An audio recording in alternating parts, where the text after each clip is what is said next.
I don't know how I'm going to follow what's come before, particularly as I know how offensive my accent is to people's ears. But I'll give it a lash.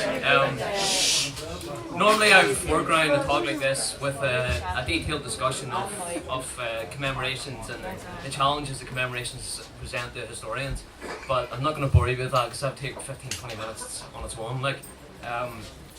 I suppose it's enough to say that the events of the last year demonstrate or evidence that commemorations are much more about the present than they are about the past. And there are countless examples of commemorations in which any concern for historical accuracy is being superseded by political imperatives. Contemporary political imperatives have seen Irish government's Ireland Inspires video, which was dismissed by Dermot Ferder as embarrassing, unhistorical shit.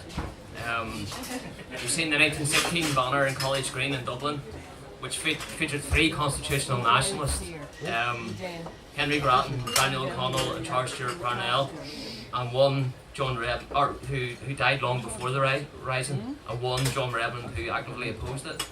And then in the north, within the framework of the peace process and shared history, events marking the Rising are often framed in terms of a trade-off, a commemorative trade-off with the Battle of the Somme.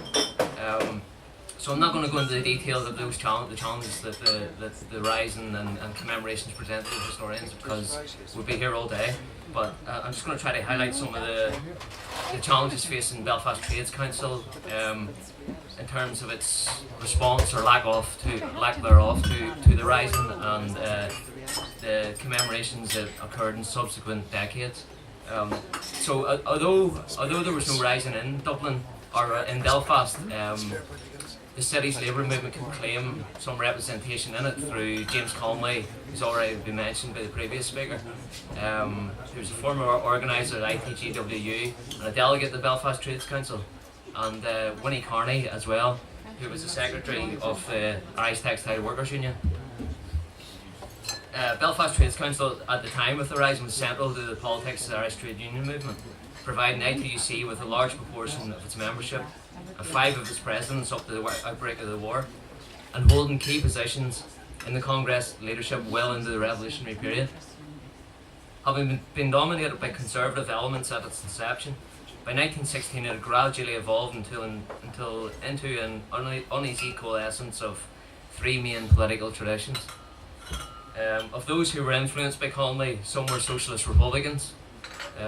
Others, such as Davy Campbell and Tom Johnson, future leader of the Labour Party, were swayed by Conway's efforts to ensure that Belfast played an important role in an independent and united Irish labour movement following the Rising. And standing in opposition to these elements were a rump of conservatives willing to break with the increasingly nationalist or Republican ITUC. And steering a middle course were a moderate band of Walkerites, followers of William Walker, who some people may know was in dispute with Conway in 1910 and 1911, who preferred home rule to partition, but were inclined to retain links with British Labour.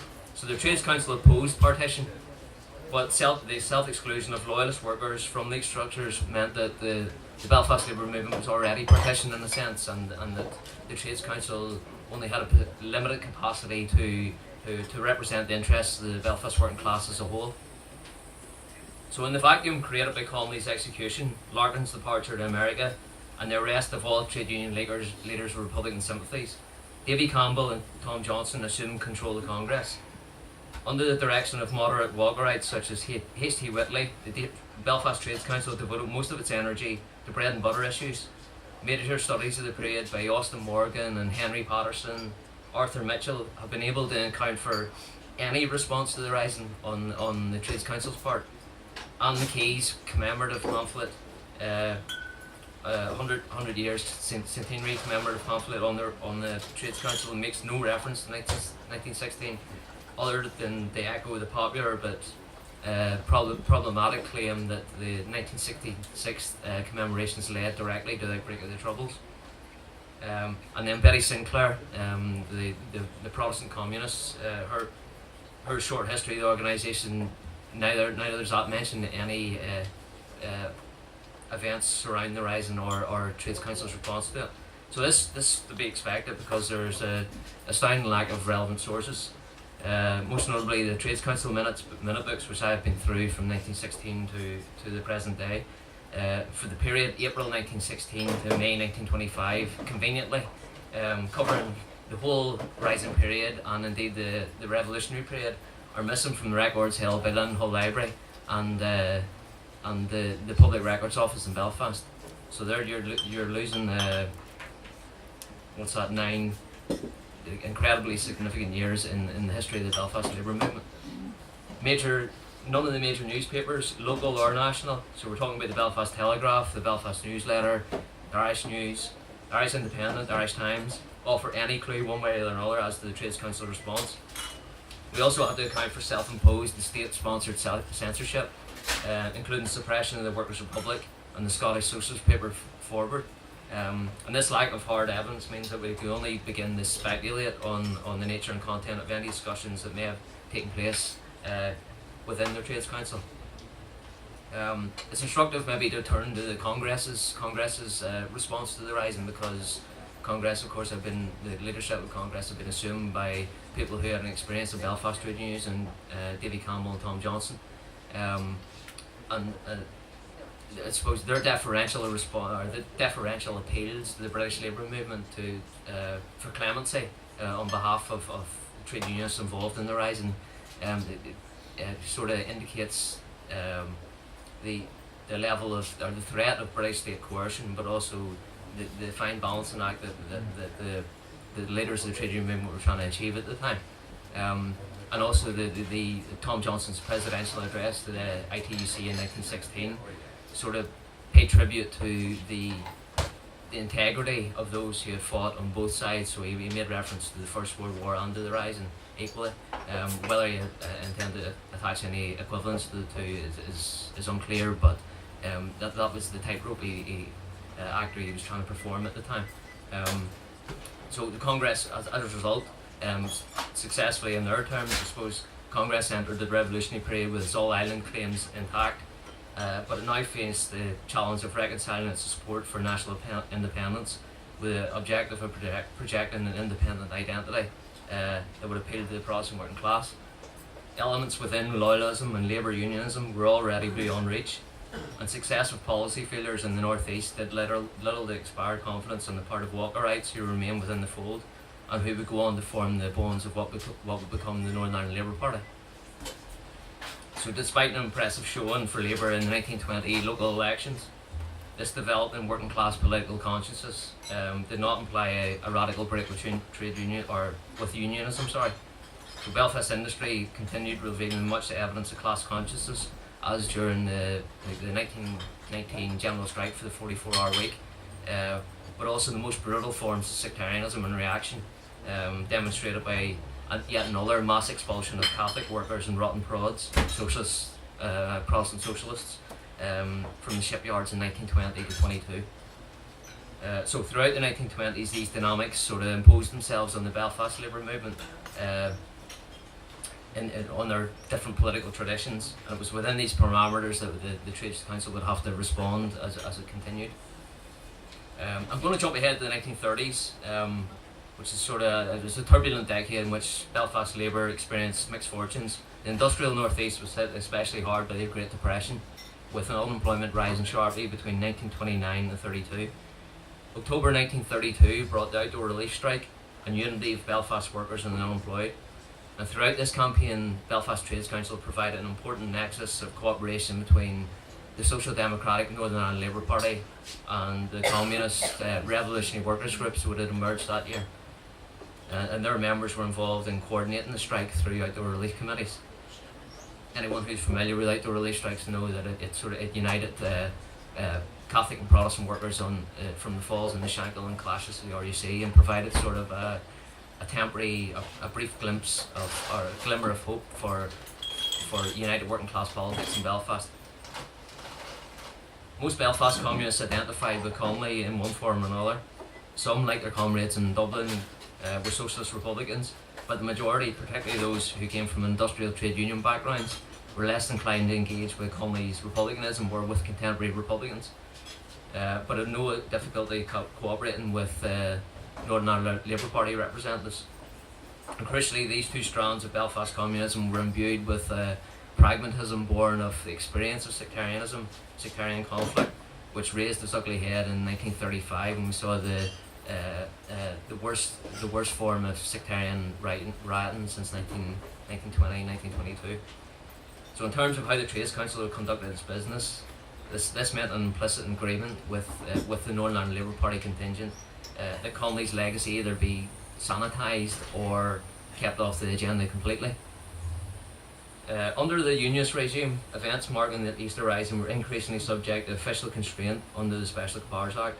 A ban introduced in 1925 was renewed annually until 1949, with the government releasing the orders only a week before the event in the obvious effort to cause the maximum disruption and leave little room for alternatives. Republicans first defied this ban in 1934, and henceforth celebration of the Rising became a traditional form of resistance against the state, a means of reasserting the sovereign claims of the 1916 proclamation. For the 20th anniversary of the Rising, 1936, Republicans and hundreds of supporters marched to Milltown Cemetery with intended to hold a commemoration. Faced with a large police force and armoured cars at the cemetery gates, the crowd knelt on the road and recited a rosary before dispersing. And as far as I know, that's a practice that continues.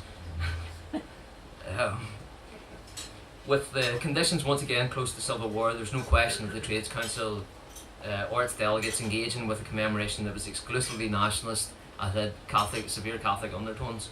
Even the Connollyite minority on Belfast Trades Council showed no inclination to support any form of Easter Rising commemoration in Belfast. Under the presidency of Dawson Gordon, a moderate member of the Northern Ireland Labour Party, Trades Council business in early 1936 focused almost entirely on industrial matters. Records of the 4 Trades Council meetings held in April of that year in the lead up to the Rising commemorations contain absolutely no reference to the commemorations of Belfast and Dublin. And that's despite communist delegates participating in Easter Sunday March to Glasnevin as part of the Republican Congress contingent. Nor do the minute books refer to the annual Connolly commemoration, which is a labour and trade union fair organised by Dublin Trades Council on the Sunday closest to the anniversary of Connolly's execution on the 12th of May. Many held the Connolly commemoration in the same regard as May Day, and the two were often interchangeable.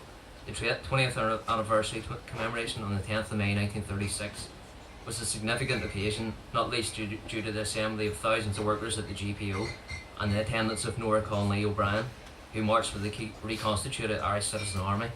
I'm glad to be able to follow on with that. This implied a sense of pride in and ownership of Irish Labour's participation in the Rising. William McMullen, who was a Protestant follower of Connolly again and a supporter of the Republican Congress, he was introduced to speak, but only in his capacity as a ITGW official, not in any way that associated the Belfast Labour movement with the reassertion of Republican objectives. And for the 2 decades, I suppose that's an important point, for the two decades separated in 1916 and 1936, there's no shred of evidence of Trades Council even discussing the Rising or Connolly's participation in it, and that's despite extensive records for the period. You just cut me off whenever taking the piss. You have 30 seconds. No pressure. During the 1935-45 period, support for the British war effort increased production enabled the Communist Party and Northern Ireland Labour Party to develop their bases and expand their trade unions of Belfast industry. Minute books for the period are missing, but records for the remainder of the decade suggest that the uneven balance of power in the Trades Council was gradually redressed. We see Communist Party shop stewards and trade union officials becoming more prominent.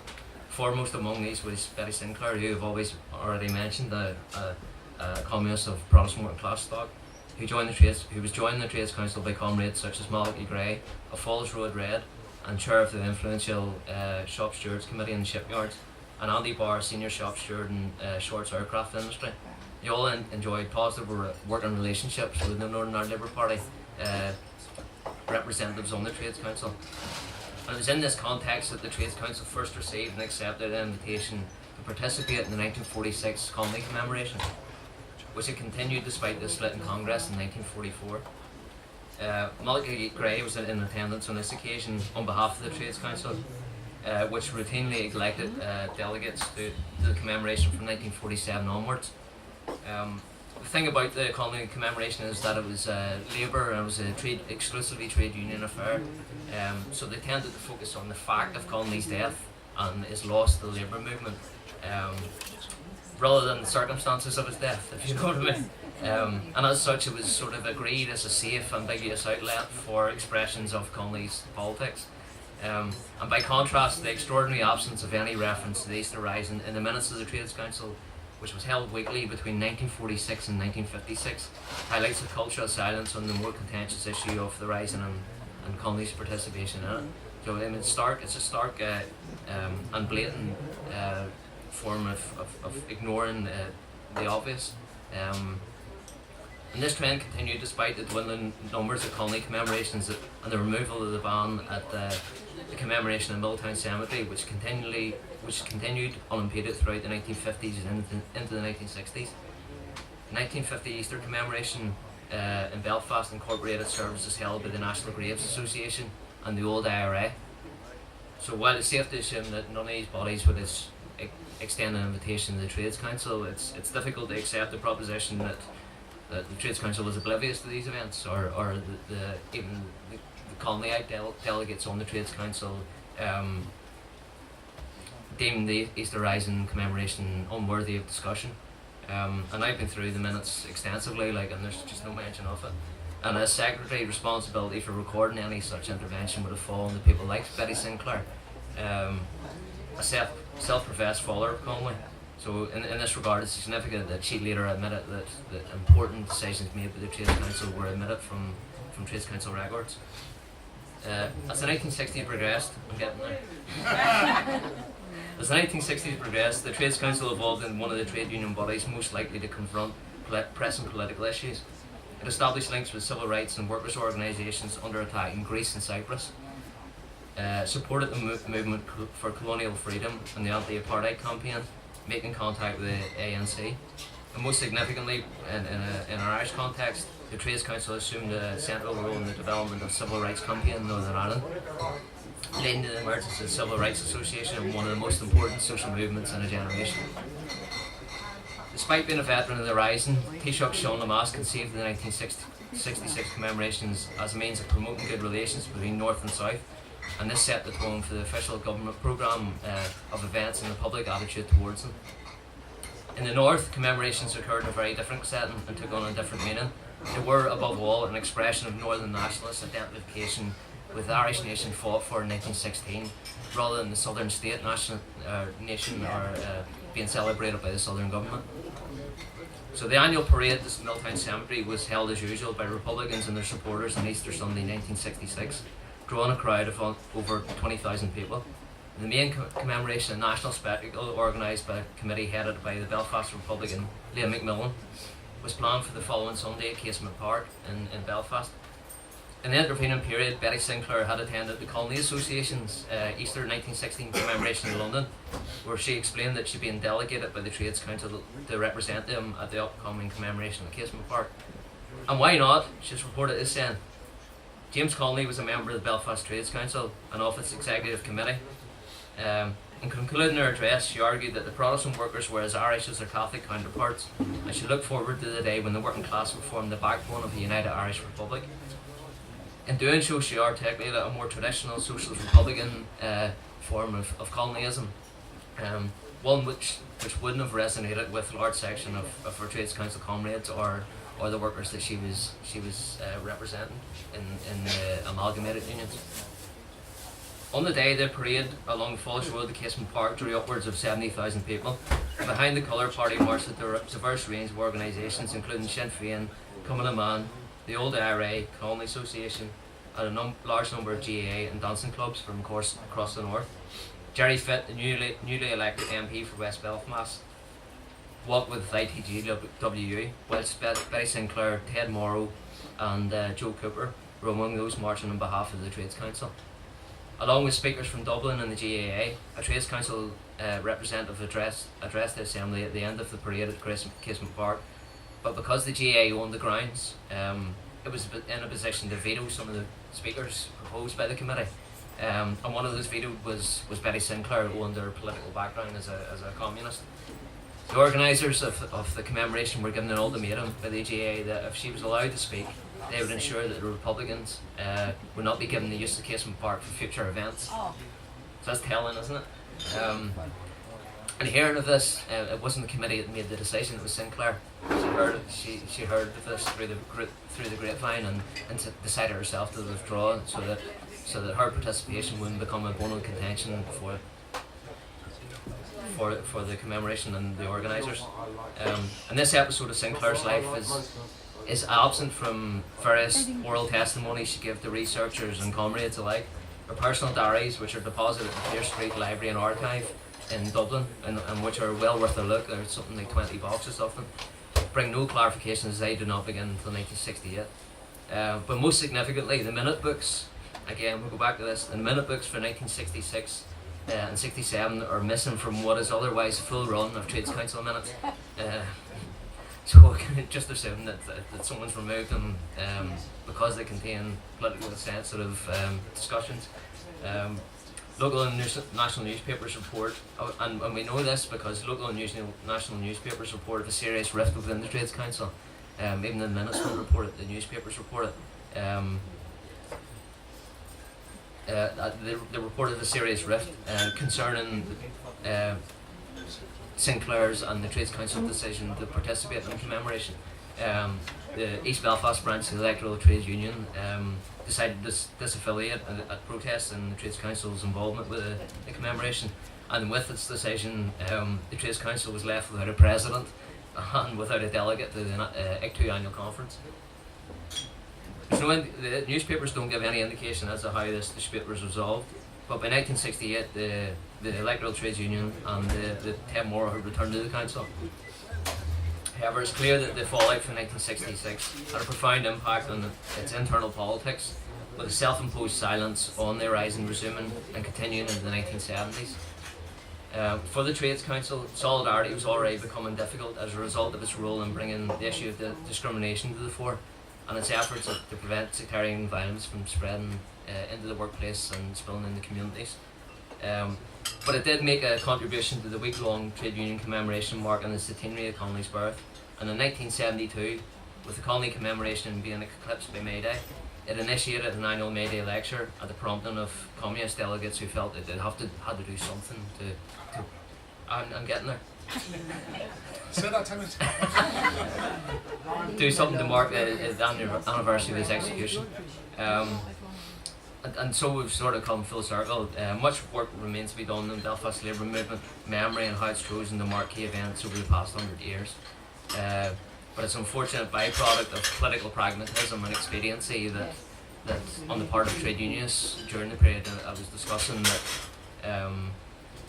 that important discussions and debates have been lost to us, and we've left with a huge unpluggable gap in our history. And that's where I'll leave it. Thanks very much. Okay.